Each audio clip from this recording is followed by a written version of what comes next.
kebanyakannya adalah gagal melepasi ujian penguasaan bahasa Melayu. Kebanyakan. Harap-harap tak termasuk kes yang Tanjung Piai maksudkan. Penguasaan bahasa ni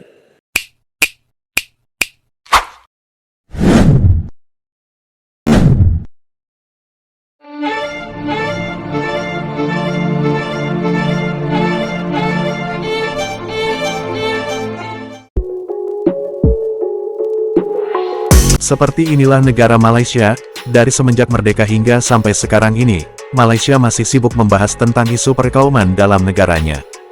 Dalam isu perkauman itu, tidak lepas dari tentang bahasa kebangsaan Malaysia, yaitu bahasa Melayu. Karena bahasa Melayu adalah bahasa para kaum Melayu, sedangkan dalam negara Malaysia bukan hanya kaum Melayu saja, ada kaum Cina dan India dengan bahasa mereka sendiri, serta kaum lainnya yang berada di tanah Sabah dan Sarawak yang memiliki suku asli, yang menggunakan bahasa berbeda dari bahasa Melayu. Dari situlah sebabnya bahasa Melayu tidak mampu dimartabatkan. Ditambah kehadiran bahasa Inggris, yang menjadi bahasa pengantar, sebagai bahasa ilmu dalam berbagai mata pelajaran di sekolah. Dengan secara otomatis, bahasa Melayu dengan mudahnya tersingkirkan dan tidak menjadi faktor utama dalam penguasaan bahasa. Namun kini pemerintah Malaysia sedang menggaungkan penggunaan bahasa Melayu dalam sebuah perlembagaan, serta dalam hal penguasaan bahasa Melayu bagi rekrutmen para pekerja asing, yang diharuskan mampu menggunakan bahasa Melayu. Agar bahasa Melayu dapat dimartabatkan, sebagai bahasa kebangsaan yang memang benar-benar dipergunakan dengan baik. Akan tetapi, meskipun demikian, masih ada saja penolakan dan alasan serta tidak memiliki kesepemahaman dalam memartabatkan bahasa Melayu, sebagai bahasa kebangsaan negara Malaysia. Begitulah negara Malaysia, dari semenjak merdeka hingga sampai sekarang ini, sulit sekali menjadikan bahasa Melayu sebagai bahasa kebangsaan yang bermartabat dalam penggunaannya, oleh setiap warga Malaysia. Ditambah lagi dengan adanya sekolah vernakular, yang membuat bahasa Melayu Malaysia semakin terpinggirkan dalam penggunaannya. Bahkan, ketika sekolah vernakular diusulkan untuk ditiadakan, tidak semua warga Malaysia menyetujuinya, selalu ada perbedaan dalam berpendapat. Walaupun sekolah vernakular ditiadakan, tetap saja bahasa Melayu tidak akan mampu dimartabatkan, karena ada bahasa Inggris, yang posisinya sebagai bahasa pengantar serta bahasa ilmu, di setiap materi mata pelajaran dan di setiap sekolah-sekolah, di negara Malaysia.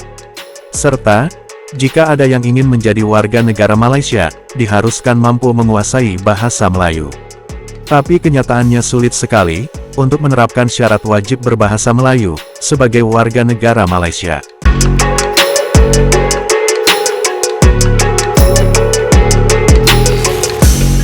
Penguasaan bahasa kebangsaan yang menjadi salah satu syarat bagi meluluskan permohonan kewarganegaraan di negara ini tidak wajar dipersoalkan.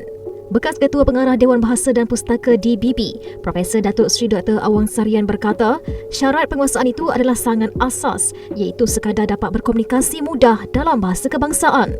Dalam satu kenyataan yang dikeluarkan pada Selasa, Dr. Awang berkata, syarat itu sebagaimana menurut Perkara 19 Perlembagaan Persekutuan disebut mempunyai pengetahuan bahasa Melayu yang memadai.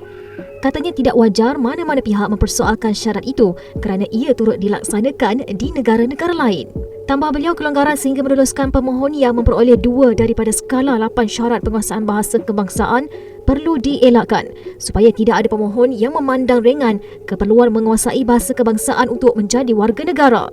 Dr. Awang memberitahu, langkah yang dapat dilakukan adalah dengan menggalakkan pemohon mengikuti kursus asas bahasa kebangsaan yang boleh dianjurkan oleh pihak tertentu dengan kerjasama dan pemantauan DBP.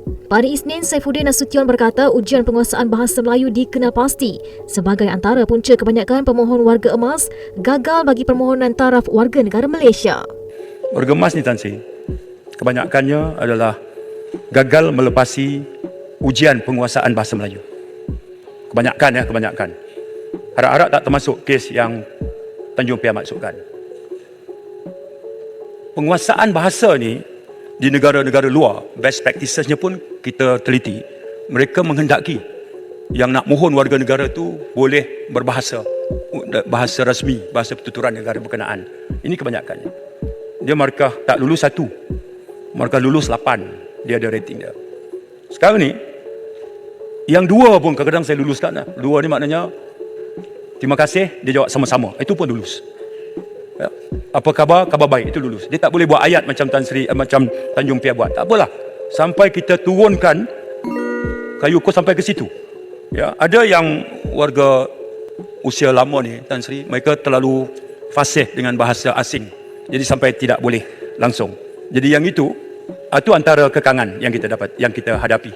Adakah anda bersetuju dengan pendapat untuk memansuhkan sekolah berbentuk vernacular, contohnya sekolah kebangsaan jenis, dapat memartabatkan bahasa Melayu?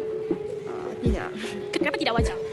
Malaysia itu ada budaya asing, ada asing. Sebab saya dari sekolah Cina, so kalau bagi saya, semua aliran pun sama bagi setiap kaum. Kan? Sebab kalau sekolah kebangsaan ke, sekolah Chinese ke, sekolah Tamil, semua sama. Sebab mereka dalam pembelajaran mereka agak sama. Yang tak sama ialah bahasa sahaja. So kalau bagi saya, kekalkan. Mansuhkan tak setuju. Boleh bagi penjelasan lagi tak? Sekolah SJKT dan SJKC ni dapat juga pelajar BM, dapat ramai bangsa-bangsa lain juga boleh masuk ke sekolah tersebut untuk belajar budaya dan bahasa lain juga. Boleh mansuhkan Mansuhkan pendapat sebab boleh gabungkan semua sekali lah. Melayu, Cina, India untuk kedepankan bahasa Melayu dekat Malaysia ni.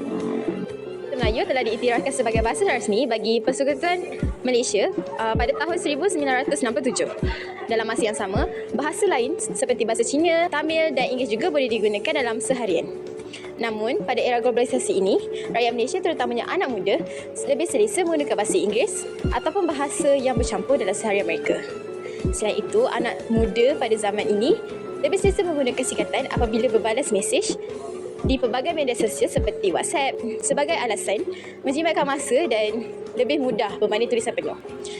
Tetapi sebenarnya penggunaan bahasa singkatan yang tidak terkawal mengakibatkan kualiti bahasa menjadi celaru dan akhirnya menimbulkan kekeliruan berbahasa selain menyebabkan pengguna bahasa tidak dapat membezakan cara ejaan kata yang tepat kerana amalan ini diteruskan. Secara dasarnya, wahana yang digunakan oleh kami ini telah memberi dampak yang ketara di mana masih ramai dari kalangan rakyat Malaysia yang masih tidak sepenuhnya menggunakan dan menguasai bahasa ibunda kita sendiri. Hal ini secara tidak langsung telah membuka mata para pelajar di mana secara akar umbinya, kitalah yang harus memartabatkan bahasa Melayu agar penggunaan bahasa Melayu ini tak lapuk di hujan, tak lekang di panas.